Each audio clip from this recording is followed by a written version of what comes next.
Tell me about the foundation. How did it start, and what kind of foundation is this? So Rippled Away Foundation, we started in June of 2025, and we really just utilize what our volunteers are passionate about. So our outreach, our core avenues of outreach are the youth, the environment, the people in need, but we also utilize what our volunteers are passionate about and create those volunteer opportunities for them. So whether that's seniors, veterans, animals, it's really just being consistent in the community in a variety of ways. Why is it important for you to give back to the community? Why do you think it is?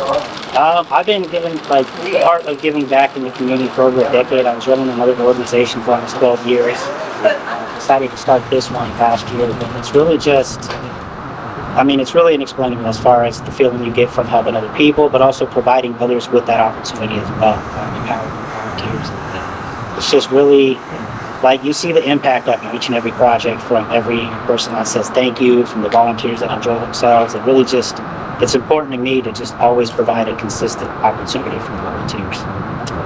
What do you think is the difference between a nonprofit and people who are, in today's social media landscape, people who are just starting GoFundMes, like influencers who are just going out and giving people $500? What do you think is the difference in those, and what do you think are pros and cons in those as well?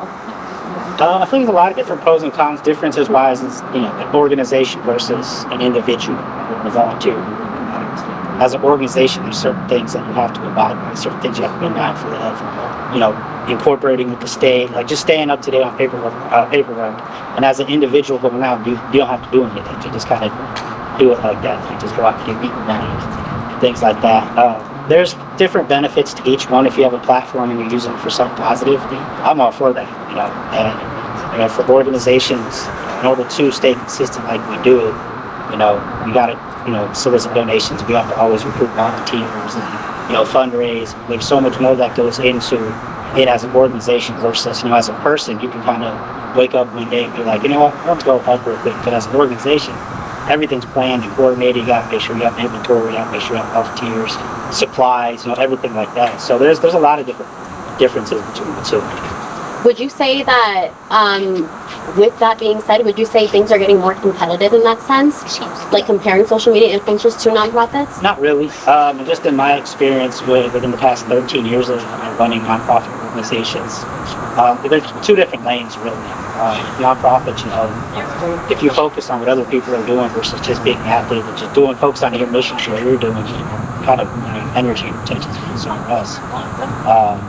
With organizations, there's more funding opportunities versus, individuals. So competitive, I would say, when it's solely reliant on fundraising. So, if there's an organization that's reliant on the fundraising in order to be active in the community, it can be challenging because if they're utilizing things like GoFundMe and stuff like that, GoFundMe is so saturated. You see people raising money for actual needs and causes, but you have other people that are I want to go on vacation, kind of just saturating it now. So if you're reliant on the fundraising, I can see there being, a little bit of competitiveness with that, but the different opportunities are different because, organizations or businesses donate to individual clients, they need that, they need that, all that kind of stuff. Okay, anything else you want to add? No, I just appreciate you guys coming out here, and this was just one of the many projects that you got to see.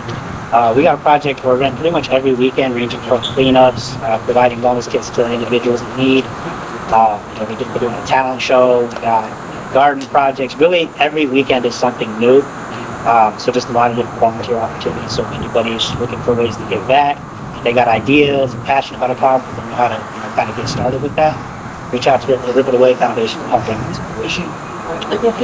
All right, thank you. So this is a year in, right? It's only a year in. What made you want to start a nonprofit? So I was running another organization for almost 12 years, and just, it was just time to, I had so many people for the last couple of years telling me to start my own. Finally just decided to do it. Mm-hmm. Since we launched, it just took off right away. In 2 states, we've got a team in New Mexico too. Oh, cool, okay. Who's the person that runs things there? Is it a friend of yours or what? Corey's our VP and COO. Okay. He's one of our board members, and we just brought aboard an executive director of DPSR. building up our executive team. So Okay, that's really exciting. Oh my god. the goal is to be in all 50 states globally. Oh, of in course. time. Of course, yeah. 2 states down, 48 to go.